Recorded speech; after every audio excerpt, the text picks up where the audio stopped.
go, yo. One time for your mind. You know we ball all day. Yeah. Just know we talk ball all day. Welcome to the full court press. Full court press. We got Danny Thompson on the mic, so just chill with the set. Ball all day. Yeah.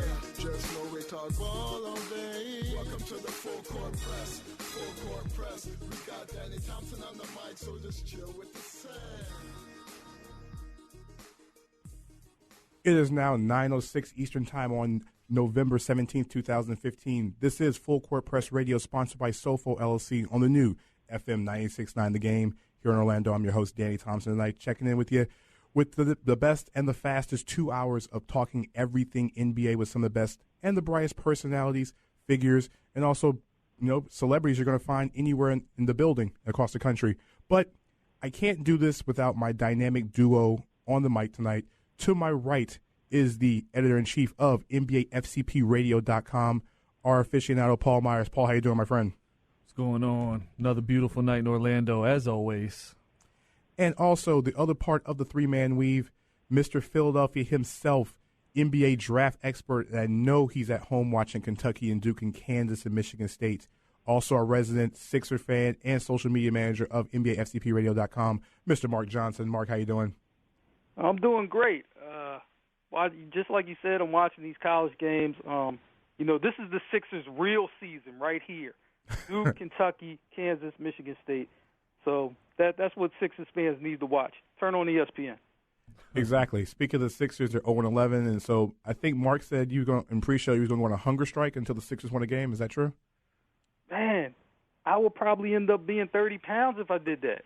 That would really not be good. I would have to try something else.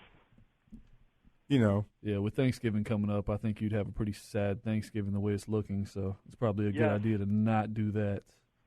So if you want to check in with myself, Paul, and Marc, 407-916-8255 here in Orlando, or toll-free 800-729-8255. We have a jam-packed and action-packed show tonight. We have Kenny Anderson, former NBA All-Star, coming on at 9:30 to talk about his brand-new autobiography, as well as a lot of his playing days. John Hamilton will be on at 9:50. Talking about a brand new contest for those in Orlando. If you are a fan of the Orlando Magic, or if you're a fan of the New York Knicks and want to actually be in the building on Wednesday night, you've got to participate and listen very carefully, because John's going to come on and give you specific instructions on how to be able to sit, not just at the game, but sit in the luxury suite. Yes, I said the luxury suites at the Amway Center on Wednesday night for the Magic and Knicks game. So at 9:50, we'll be talking about that, as well as at 10:05, we'll have Zach Oliver on for our usual Orlando Magic Minute, talking about a few of the games they have going on this week. And at 10:30, Mark King will be on to talk about a celebrity basketball game that we'll also be a part of that's going on Saturday at the Amway Center. So, big night in the NBA. There's some games going on right now. Let's just get you guys caught up on those games real quick before we get into the show. Wizards 98-74 over the Bucks with 6:24 in the fourth quarter. John Wall 16 points, 9 assists and 6 rebounds. Jarrett Bayless 13-6 for the Bucks. The New Jersey Nets, not the New Jersey Nets, but the Brooklyn Nets are playing like the New Jersey Nets. They're actually Kenny Anderson played for the New Jersey Nets, and he'll be on later. So there you go. There we go. That's probably the correlation. 70-67 over the Atlanta Hawks. Yes, the Nets are actually winning late in the third quarter. Cavs over the Pistons, 80-71, late in the third quarter. T-Wolves over the Heat, 57-54. Hassan Whiteside is 2 blocks away from a triple-double midway through the third quarter. In New York, the Knicks are up 68-65 over the Hornets. Kristaps Porzingis, I'm getting to him, 24 points and 9 rebounds already in the game. He also has a season-high 17 for all rookies in the first half. And at halftime, the Pelicans are beating the Nuggets 53-51. In the, I guess, who cares game of the night. Yeah, still the worst nickname in NBA history. So you know what? We got to think of a new. We have to think of a new nickname now. We've called the Lakers the Fighting Kobe's, and now we're going to have to start calling New Orleans injuries. I was thinking the same thing. Maybe the New Orleans Red Crosses, because it's half or the New Orleans DMPs. The Walking Dead. Marc, what do you think? Anything's better than the Pelicans. And the Lakers, I wouldn't even call them the Lakers anymore. I don't really even know what to call them. But you know what's great, though? remember us talking about that Porzingis guy months ago? Yeah. Some guy on the show Some guy kept named Marc Johnson was talking about him. I think he called that one around the head, ladies and gentlemen. For those who don't know, Marc Johnson had been high on Kristaps Porzingis for basically almost 6 months now. Yeah, before the draft analysts were really talking about him. I mean, so. he's been on Kristaps since pretty much the beginning of the year. I mean, you got to give him credit for that. I mean, speaking of eating crow this week and also taking credit, you got to give Marc the credit for Kristaps Porzingis, just like I'm going to eat the crow for Nicholas Batum. And who told you he was going to be a great fit? Yep, that was me. Yeah, I know. I'm going to eat crow on this one. I said pretty much preseason that the trade for Nicholas Batum had to be one of the worst offseason moves in the history of the Charlotte Hornets franchise. Now, I'm also counting the moves of adding Adam Morrison. I'm also counting the fact that they didn't draft Brandon Rand. Those have nothing to do with this. Yes, but those are the moves the Hornets made, and throughout the history. And I thought the Batum move was just as bad as the rest of those. Oh yeah. So wait a minute, Danny. Before we get to Thanksgiving, you're eating humble pie first, and then really sweet potato pie after that. Is that how it works? Well, no, it's not sweet potato pie because it's not the Patti LaBelle sweet potato pie. But okay, yes, I am eating humble pie this week because Nicholas Batum was named Eastern Conference Player of the Week this week. If for those who missed Nicholas Batum, especially his explosion on Sunday against the Blazers, butt off. Yeah, 28 points a game this week, 6 rebounds, 4 assists. He's been the Eastern Conference Player of the Week, but most importantly, he's hitting at almost 50% of his three-pointers. So, he's bringing the one aspect to the Hornets that we talked about that was the major problem this season. Him and Jeremy Lamb was the outside shooting. And actually, the Hornets are actually a decent outside shooting team. Now, Lamb, Kemba Walker is still missing his jump shots and still can't seem to find the floor very well with a shot. P.J. Harrison is somewhere in another country. Yeah, Walker's – it's kind of strange. Kemba's been completely out of rhythm. It seems like he's got it back a little bit tonight, but he's had a rough start to the season, kind of surprisingly. I thought he was going to pick up off of how well he played last year, but it hasn't been the case yet. I mean, tonight's a season-high 20 points for Kemba Walker made to the third quarter. But if you look at his numbers, especially he had 27 against San Antonio back on September 7th. But his last 5 games, inconsistent, yeah, 10, 9, 13, and 14 points. So it's not like he's doing very much. And Al Jefferson's on a minute restriction, but the Hornets are 5-5.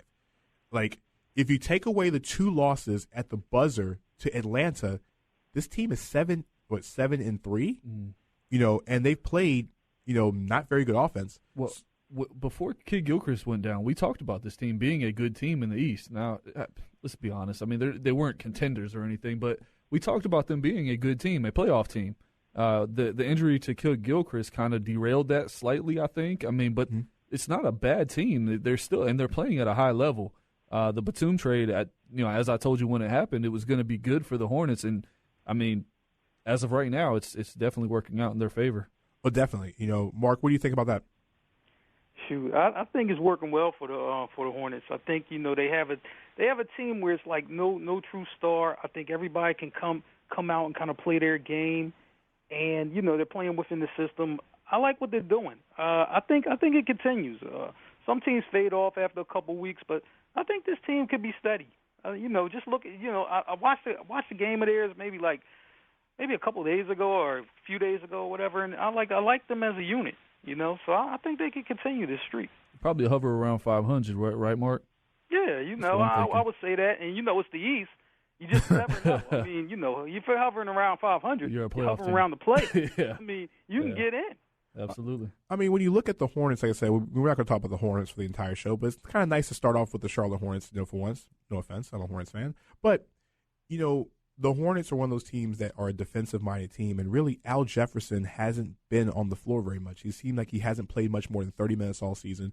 He seems a little bit slower than normal. Now, not to say Al Jefferson moves like a Ferrari. I was going to say. I mean, I don't know how much slower of a pacer he can be on the floor, and I don't mean the one in Indiana. I'm talking about the one that Cole drove on Martin. The the 1974 pacer. Jeez. They have Kaminsky, you have Al Jefferson, but guys, you really seriously think the Hornets can be a contender in the East now without Michael Kidd-Gilchrist and you're starting P.J. Harrison on a regular basis? I mean, again, we talked about this a couple weeks ago before the season even started. The 7-8 spot in the East is up for grabs. I mean, you're talking Orlando, you're talking Charlotte, you're talking, I mean, the way the Bucks have played, they're going to be down there. I thought they'd be higher. The way the Toronto's playing, they're in that mix. There's a handful of teams, the Pacers, another team, the Pistons, the Celtics. I mean, you're talking about a group of 10 teams that can fill 6, 7, 8, and beyond. I mean, that it's a jumbled bunch. For me, you guys are so high on the Pistons. I do not see it. They're right there in that bunch. Did you guys not watch the road trip, the final 4 games of the road trip? Did you watch the first week or 2 of the season? I watched. They're going to be inconsistent. They're a young team.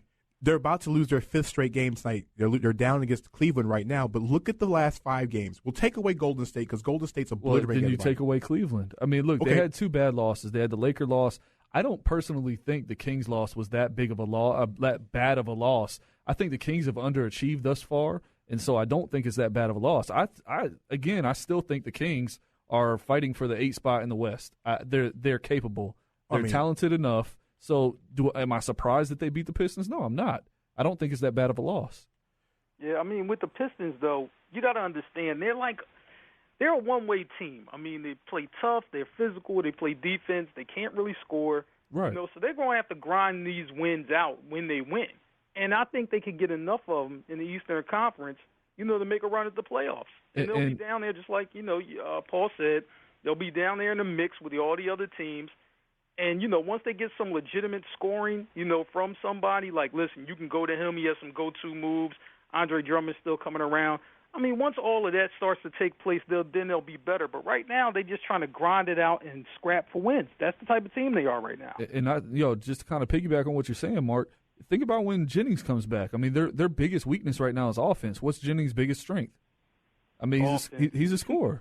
So I'm not saying that these guys are gonna challenge Cleveland. They're gonna challenge guys. I'm not saying that, but they are right there in the mix with the Hornets, the Magic, the Bucks. I mean, all the teams I named a minute ago.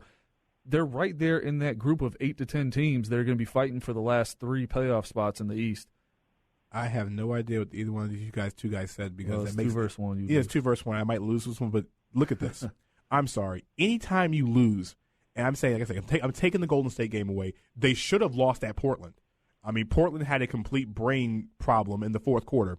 So you take away the Portland game, okay, which they should have lost. You're taking away a lot of games right now. I'll give you Portland. Thank you. But you don't lose to the Fighting Kobe's, and you don't lose the way they did. You do not. Listen, in any circumstance. Every team, I mean, what do they say? That even the sun will shine on a dog's behind. Whatever that saying is, that's pretty much what happened. The Lakers didn't play poorly in that game.